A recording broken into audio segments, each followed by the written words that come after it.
got so motherfucking design on right now. Bring it down, bring it down, bring it down. I got 3 whole thoughts to the Assalamualaikum warahmatullahi wabarakatuh. Di sini kami akan menceritakan sedikit tentang tokoh inspiratif yang kami pilih, yaitu Bapak Jumri.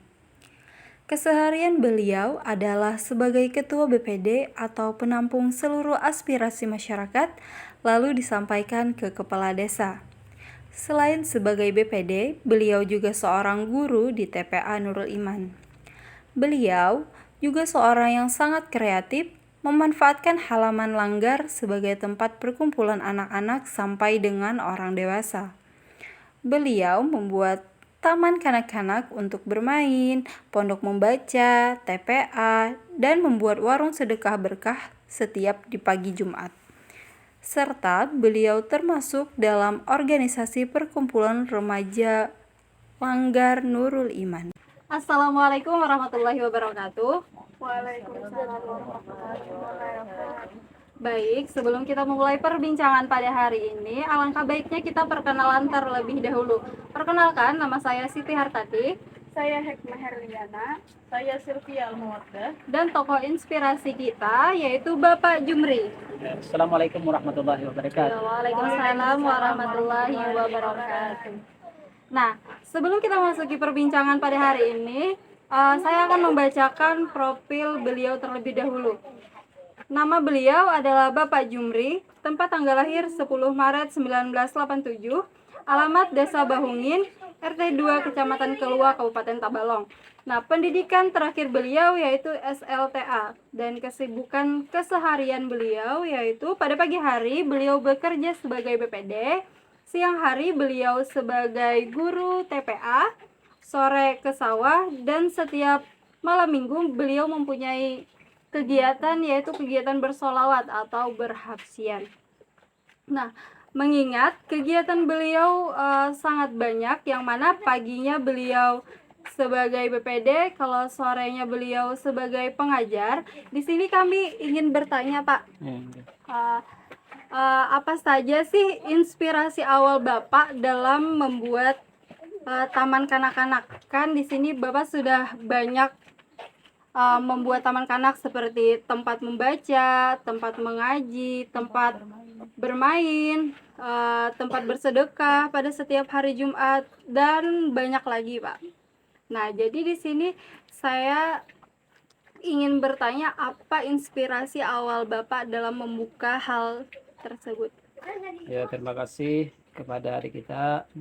Tujuan saya di sini membangun taman kanak-kanak yaitu karena zaman semakin maju di sini, dalam pemikiran kita supaya anak-anak lebih giat membaca Al-Quran atau mengenal Al-Quran. Karena sewaktu zaman tahun 2020 di situ kan ada kita musibah yaitu COVID-19, karena anak-anak waktu itu sekolah umur diliburkan, bahkan kerumunan dihindarkan. Saya melihat di situ anak-anak bermain, jalan-jalan, dan lain-lain. Jadi kan waktu itu masih dilarang kegiatan kerumunan. Nah, di situ ada tujuan atau pikiran untuk membangun TPA. Kemudian saya usulkan ada kasih dari ibu-ibu, minta ajarkan untuk anak-anak ini mengajar mengaji. Dan ulun di situ bahkan ulun berpikir tempatnya belum ada. Jadi saya cari bagaimana solusinya, pikir-pikir malam-malam itu ada kayu-kayu bakar seperti orang olah toko di situ. Kita tanyakan punya toko, ini kayu apa ini pakai? Tidak, kan saya kisahkan untuk membangun TPA di muka Langgar Nurul Iman kita di sini. Nah, kemudian setelah terbangun lama-kelamaan ya kita kumpulkan anak-anak dulu kada langsung yang mana mau mengaji silahkan datang. Waktu itu saya berpendapat siapa mau mengaji di sini gratis saja, artinya pilihan mengaji siap datang ke sini kepada dipadai sama bapak atau ibunya datang di sini untuk mengaji. Nah, terus bertambah asal mulanya di tempat ini. Kemudian saya ada teman dari Balikpapan itu datang ke sini. Jadi teman kawan lah bahasa kampungnya kita di sini. Nah, minta kayak apa solusinya, ini tempat ini kecil, anak-anak semakin bertambah. Nah, kemudian dibangunkanlah di samping warung sedekah berkah di sana. Nah, kemudian dibangunkan lagi. Terus Kita fungsikan di sana, terus makin bertambah anak-anaknya. Nah, kan makin bertambah, makin ruangannya makin sempit. Bahkan kita hendak membedakan di kita pilah mana laki-laki mana perempuan karena tempatnya kecil. Nah, lalu kan kita ada buka sini setiap pagi Jumat, ada warung sedekah berkah. Lalu ada sebagian masyarakat di sini pengen membangunkan TPA yang lebih besar kan tempatnya. Ya itu dibangunkan di dekat seberang rumah yang membangunkan itu. Sekarang sampai saat ini kita fungsikan, alhamdulillah tempatnya sangat luas. Insya Allah, alhamdulillah sekali ya Pak. Jadi kita fungsikan supaya tidak sia-sia orang membangunkan, kita gunakan di situ macam-macam kegiatan. Mungkin dari ulun sampai di situ dulu. Oh, berarti Bapak yang mengajarkan di sini dan juga Bapak yang membuatkan tempat-tempatnya. Iya. Lalu ada orang yang ingin membuatkan tempat yang lebih besar untuk menampung anak-anaknya, begitu Ya, Pak? ya.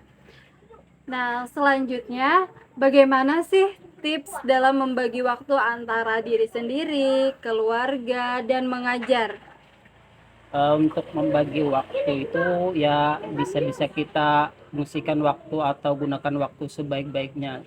Contoh kalau kita sendiri gunakan untuk sendiri, untuk mengajar kita gunakan untuk mengajar, dan untuk bekerja kita gunakan waktu untuk bekerja. Dan untuk keluarga juga kita bagi untuk keluarga. Nah di sini ulun sarankan kalau untuk keluarga itu amun kawa lebih banyak di keluarga. Kemudian dalam mengatur waktu itu bisa kita memungsikan di mana waktunya yang lapang lah, kayak ulun kan waktu mengajar habis zuhur. Kalau kerja kan di sini ada 2 kerjaan, ulun habis asar itu ke sawah, jadi waktu lapang. Dan untuk waktu keluarga biasanya kebanyakan habis isya atau ya ba'da isya, itu banyak kumpul keluarga, terutama keluarga yang jauh-jauh bisa datang. Oh, berarti kita di sini harus menggunakan waktu yang Yang sebaik-baiknya sebaik-baiknya. ya Pak? Ya. Nah, pertanyaan selanjutnya, bagaimana cara Bapak menghadapi anak yang susah diatur? Menghadapinya kah? Kalau dari ulun sendiri menghadapinya itu kita perlu kesabaran. Cara mengatur anak-anak itu dengan lemah lembut. Mungkin kalau ada anak-anak yang susah diatur, kita kasih hukuman yang bermanfaat bagi mereka. Contoh seperti kalau ini ada melanggar, bisa kita gunakan untuk bisa disuruh ini kamu melanggar, suruh baca salawat atau ayat-ayat pindik, atau kalau perlu di mana yang inyak ada dapat di situ kan kita tahu. Oh kayak baris-baris ini apa barisnya. Kalau kamu bila dapat bisa lapas hukuman gitu. Atau yang lain untuk bermanfaat bagi mereka untuk di rumah kan bisa kita kasih sapu berbersih atau pilih sampah. Nah mungkin itu yang nomor 3 tadi. Untuk berarti Pak, cara mengatasinya dengan memberikan hukuman yang bermanfaat bagi mereka. Selanjutnya, apa yang menjadi tantangan Bapak terbesar saat mengajar anak-anak membaca Al-Quran? Tantangannya yaitu kalau kita mengajarkan muridnya banyak, terkena gigir, ada yang babukahan, lali-lali. Itu kan kita tagur, cuma ngaran anak-anak nih masanya masa bermain, agak sulit ditagur. Nah, pertama di situ kalau kita mengajar itu tidak fokus apa nih, agak berisik mereka bergaya daripada suara kita atau yang suara anak-anak mengaji. Bahkan ada yang suara yang lebih kencang, ya macam-macam lah. Kemudian yang sangat berlagi yaitu dalam Al-Quran itu kan kita mengenalkan panjang pendeknya. Nah itu kita jelaskan, cuma ngeren apa ini, anak-anak itu bisanya lupa ranjah jeruang bahari itu apa, rompak terus kadang mengenal panjang pendek. Cuma bila kita jelaskan karena dia mau dapat, karena nanti besok lupa lagi. Kemudian dan hukum-hukumnya, cara mewakafnya masih bisa apa, bernapas di dalam ayat 1, dari ayat 1 sampai kan di situ kan ada tanda wakaf, bahkan tanda wakaf yang boleh berhenti di situ, bisa diranjahnya juga. Nah, mungkin di situ yang sangat apa, sangat tantangan yang terbesar nah, dalam mengajar. Kemudian, bagaimana cara Bapak mengatasi rasa capek, rasa lelah, rasa bosan ketika sedang mengajar? Rasa capek itu mungkin semua kita merasakan rasa capek, bukannya mengajar. Senang-senang kan bisa kan capek juga, apalagi ini mengajar bermanfaat bagi anak-anak kita. Nah, cara mengatasinya yaitu dengan sabar. Ingat kita kan ini dalam mengajar, kalau dari ulun sarankan di situ kalau kita merasa capek ya bawa anak-anak baca salawat, apakah yang untuk menghibur hati kita dan menghibur hati anak-anak yang ya, agak susah diatur. Selain itu bisa kita apa, mengingat Allah Ta'ala, artinya ini sebagai ujian kita mengerjakan kebaikan, pasti ada merasakan rasa capek, lelah, anggaplah itu sebagai ujian. Bahkan dari dulu aja kan kita pernah mengajar, bagaimana guru kita dulu, kita kalau bahasanya kita ke di sini macalah gitu. Nah, bagaimana mereka mengajar kita, sekarang kita merasakan bagaimana kita mengajar juga anak-anak tidak menurut pada kita, dan kita capek juga. Nah, bagaimana mereka menghadapinya, mungkin ya dengan sabar tadi, dengan mengingat kepada Allah Ta'ala, oh ini ujian kita untuk menggunakan waktu Dan waktu kita mengajar, menggunakan waktu kebaikan kita. Mungkin sampai di situ dulu untuk ujian. Selanjutnya, apa saja keinginan atau harapan pian yang sampai saat ini belum tercapai? Untuk harapannya itu untuk anak-anak ini sekiranya dapat apa yang kita ajarkan bermanfaat bagi mereka di akhir apa masa penerus yang akan datang. Jadi artinya seperti kita ajarkan, dapat dia bacaan Al-Quran dengan bagus, dibawa ke masyarakat, nyaman didengar, dan difungsikan seperti acara-acara keagamaan, kayak kan bisa hafal-hafalan di situ, baca-bacaan hafal ayat Al-Quran. Kita bangga melihat anak-anak seperti itu. Dan bahkan di musola di situ kan perlu, kalau tidak bisa mengaji, bagaimana azan dengan baik, bacaan-bacaan sembahyang dengan baik. Nah itu, jadi di sini keinginan saya yaitu mudah-mudahan anak-anak nanti bisa menggunakan waktunya untuk ilmunya untuk kemaslahatan di masyarakat dan untuk meneruskan perjuangan Rasulullah SAW. Insyaallah, sedih banget. Nah, tadi mengingat di profil Pian mengenai tentang kesibukan Pian pada saat malam Ahad.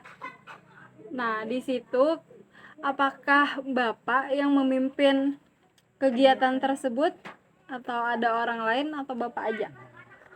Kadang-kadang kalau ini ada yang lain kan angkatan dulu yang ulun pimpin untuk sholawatan tekana nya ada ya bisa serahkan kepada anak-anak yang mana yang bisa membaca. Contohnya tadi kan kayak kalau kita pelajari Al-Quran ya bisa membaca syair yang bagus, nyaman didengar masyarakat. Oh ini karena hurufnya pertama itu nyaman didengar. Nah itu kalau dari ulun bila kadada kekadangan baru ulun yang memimpinnya gitu. Nah karena itu penting untuk mempertemukan angkatan-angkat yang dulu, teman-teman. Di situ kan temanya yaitu kumpul bareng, bersalawat bersama. Jadi ada kawan-kawanan di situ kumpul dan kita keinginan kita itu untuk meneruskan anak-anak yang kecil ini melanjutkan kegiatan setiap malam Ahad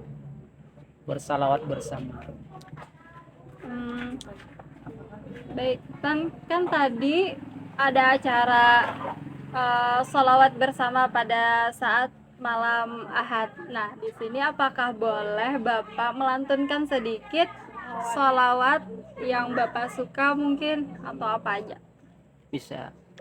Mudah-mudahan salawat yang kita baca ini kita yang hadir di sini untuk kampung kita berkah. Amin, amin ya robbal alamin. Itulah di sini karena adik minta kita bersalawat karena salawat sangat bermanfaat bagi kita semua. Bahkan ujar guru amal yang bagus itu akhir zaman ini salawat, istighfar dan zikir. Baiklah kita akan melakukan sebuah salawat yaitu yang salawat dan kita bisa aja yaitu seperti salawat badar.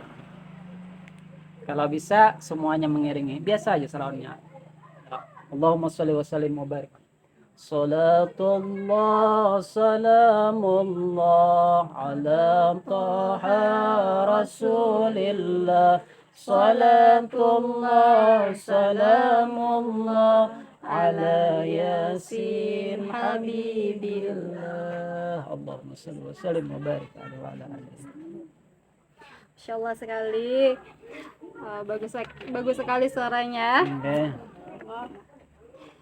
Sampai sudah kita di penghujung. Nah, jadi terima kasih kepada Bapak Jumri yang sudah bersedia meluangkan waktu ya untuk berbincang-bincang bersama kami sebagai tokoh inspirasi di masyarakat dan juga tokoh inspirasi bagi kami. Semoga apa yang Bapak jalankan menjadi amal jariah untuk Bapak nanti. Amin, amin ya robbal alamin. Sekian, kami tutup perbincangan pada hari ini dengan mengucap hamdallah. Alhamdulillahi rabbil alamin. Assalamualaikum warahmatullahi wabarakatuh. Waalaikumsalam warahmatullahi wabarakatuh. Audio Jungle.